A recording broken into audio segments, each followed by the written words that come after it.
واللہ ما طلعت شمس ولا غربت.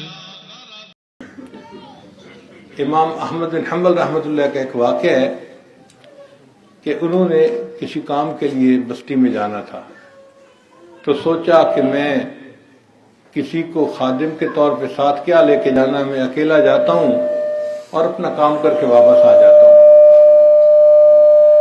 چنانچہ امام صاحب نے اپنا تھیلا پکڑا اور چل پڑے. راستے میں ایک جگہ مغرب ہو گئی تو امام احمد بن حنبل نے سوچا کہ میں عشاء کی نماز اسی مسجد میں پڑھ لوں گا اور رات گزار لوں گا، صبح میں آگے چلا جاؤں گا. اب جب عشاء کی نماز پڑھی تو لوگ تو گھروں کو چلے گئے، امام صاحب وہیں بیٹھے ہوئے. خادم مسجد آ گیا، بابا جی میں نے مسجد بند کرنی ہے، آپ یہاں سے جائیں.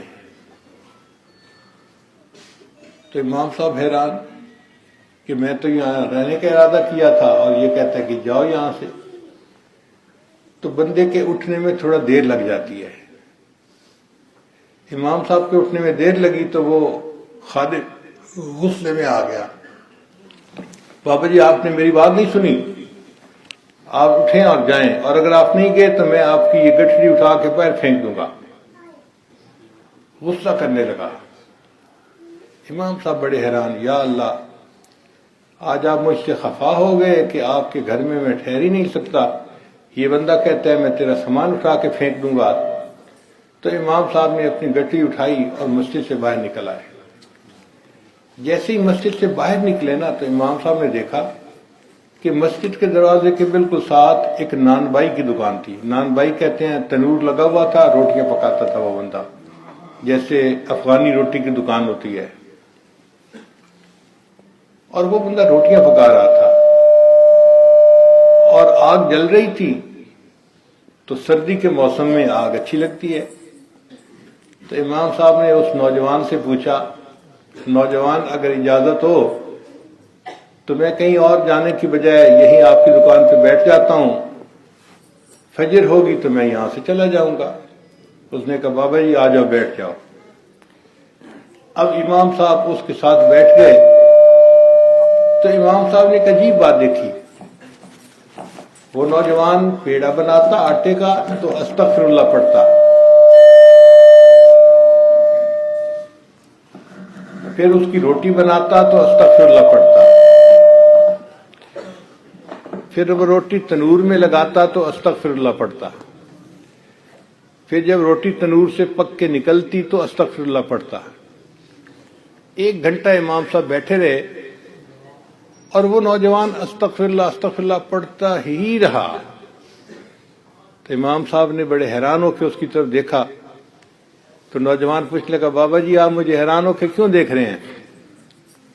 امام صاحب نے کہا کہ بھائی میں دیکھ رہا ہوں کہ تو ہر سٹیپ کے اوپر استغفار پڑھ رہا ہے، تو میں حیران ہوں کہ تو اتنی کثرت سے استغفار پڑھتا ہے.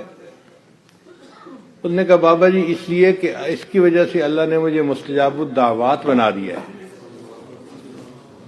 مستجاب الدعوات کا مطلب ہوتا ہے جس بندے کی ہر دعا قبول ہوتی ہے. تو امام صاحب نے اس سے پوچھا واقعی تو مستجاب الدعوات ہے؟ وہ کہنے لگا جی ہاں میں مستجاب الدعوات ہوں، جو دعا کرتا ہوں قبول ہوتی ہے. اپنی پوری زندگی میں ہر دعا کو میں نے قبول ہوتے دیکھا ہے، ایک دعا ہے جس کے قبول ہونے کا انتظار ہے. امام صاحب نے پوچھا کون سی دعا؟ کہنے لگا کہ میں یہاں سارا دن روٹیاں بناتا ہوں اور میرا کنبہ بڑا ہے، میں چھٹی نہیں کر سکتا. لوگوں سے میں نے سنا ہے کہ امام احمد بن حنبل ایک بڑے فقیہ اور محدث ہیں، میرا دل چاہتا تھا میں ان کی زیارت کروں، میں زیارت نہیں کر سکا. تو میں نے دعا مانگی تھی اللہ مجھے امام احمد بن حنبل کی زیارت نصیب فرما دینا. یہ دعا قبول نہیں ہوئی، اس کے میں انتظار میں ہوں. امام صاحب اٹھے اور اس نوجوان کو گلے لگایا اور کہا مبارک ہو تمہاری یہ دعا قبول ہو گئی، میرا نام احمد بن حنبل ہے. تو جو استغفار کثرت کے ساتھ پڑھتا ہے اللہ اس کو مستجاب الدعوات بنا دیتے ہیں.